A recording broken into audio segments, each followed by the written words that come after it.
Welcome to Awakening You channel.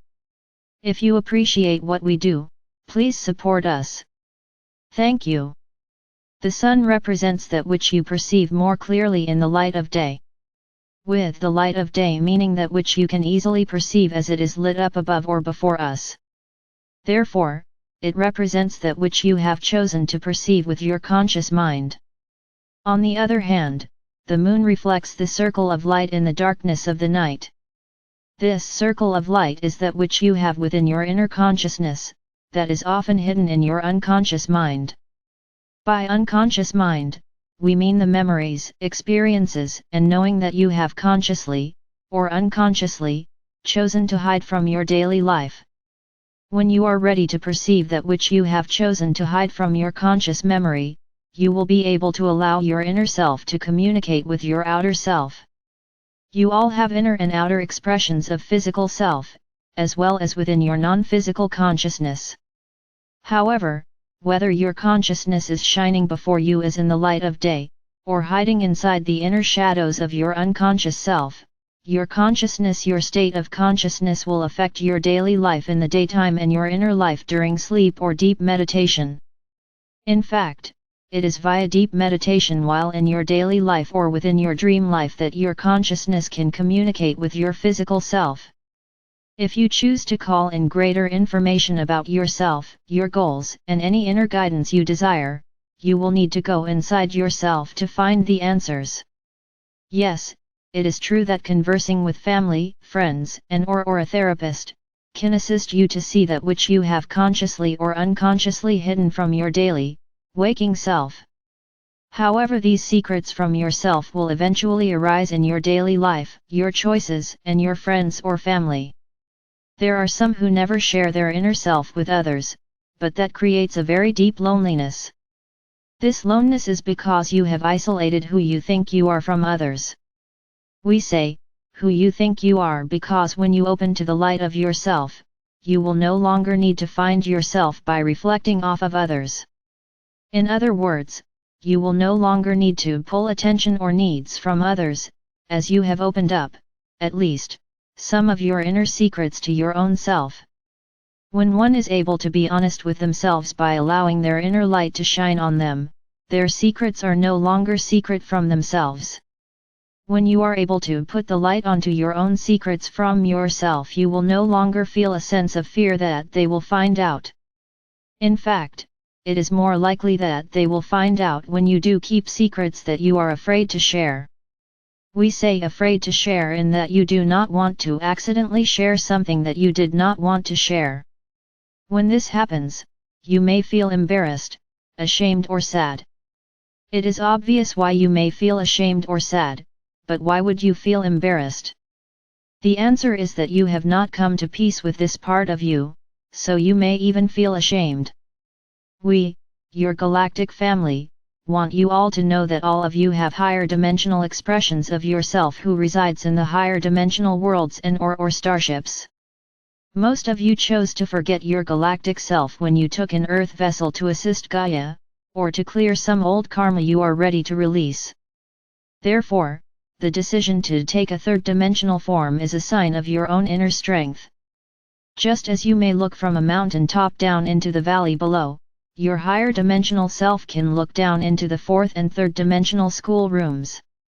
We say school rooms because you would only chose to incarnate on poor suffering Gaia within this now if you wanted to release some old karma, or because you wanted to assist Gaia with her monumental mission of ascending an entire planet from the third dimensional frequency of reality into the fifth dimensional frequency of reality. If you are reading this message, it is likely that you are among those who have chosen to leave your home world in the fifth dimension and beyond to come to Gaia to assist her with the great challenge of releasing the Dark Ones, Illuminati, and awakening the humans. The problem is that the Illuminati use those humans who live in daily fear and/or lack of love for their home planet as their helpers, to keep Gaia in a state of constant damage and/or danger of planetary destruction. One may say that planetary destruction is too strong of a term, but we, your galactic family, must remind you again and again, that humans are in the process of greatly wounding, and even destroying, the very planet on which they have chosen to incarnate. Gaia was, and still is, a very brave planet to volunteer to serve as a school for human evolution. This school was a wonderful idea until the lost ones came to Earth. These lost ones, wearing human forms, have come from their own home worlds, which they destroyed. Therefore, they needed another planet on which they could inflict their selfish and very bad behavior. Fortunately, those humans who are in conscious communication with higher self have been able to call upon their fifth dimensional and beyond galactic family. However, the problem is that Gaia is a free will planet. What that means is that too many of the humans, who were meant to be the most evolved beings on the planet, have been pulled away from the light of power within and into the darkness of power over.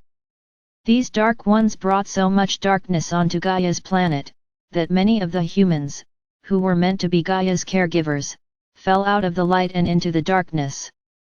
Once a human falls into the darkness of power over others' role, it can take them many lifetimes to remember their true multidimensional self who functions only from multidimensional love.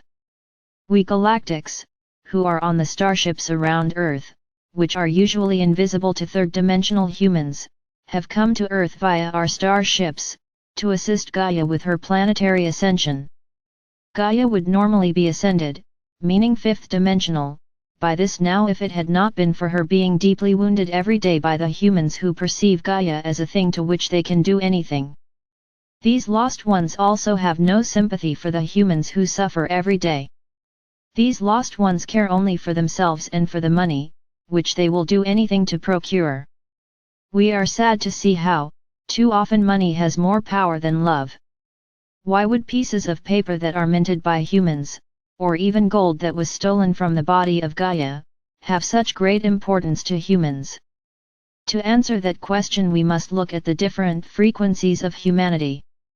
The frequency of each person has much to do with their ability to care for and love the persons, places, situations, and things that enter their daily life.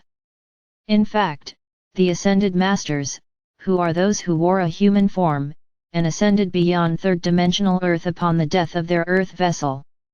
These ascended masters are able to, and constantly are, able to assist Gaia from the higher dimensions and through their fully awakened multidimensional self.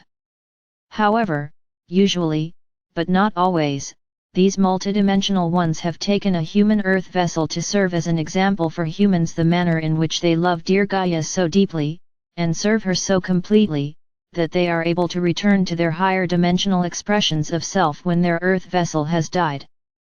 Of course, it is only the Earth vessel that dies, as the soul is beyond the third or fourth dimensional concept and consequence of dying.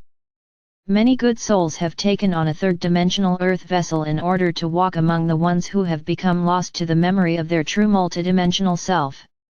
Life on third-dimensional Earth is very challenging within this now. There are those from the forces of darkness who do not want to give up their power over others, and or the money that these lost ones have accumulated, mostly in unloving and or illegal manners. However, the power over others that hides in the darkness has successfully convinced many humans that what you have is more important than who you are. Fortunately, more and more members of humanity are finding the courage to go into their own, real or imagined, darkness to find their inner light. Once their inner light has been discovered, courage begins to grow stronger and stronger. This courage comes not just from what is occurring in their third-dimensional life. This light of courage comes from one's own inner light. Most humans were born with inner light, but some had such difficult lives that they fell into the darkness. Then, they were the dark ones who are secretly jealous of the ones who live in light and love. You see, the dark ones can steal many things, but they cannot steal love from another.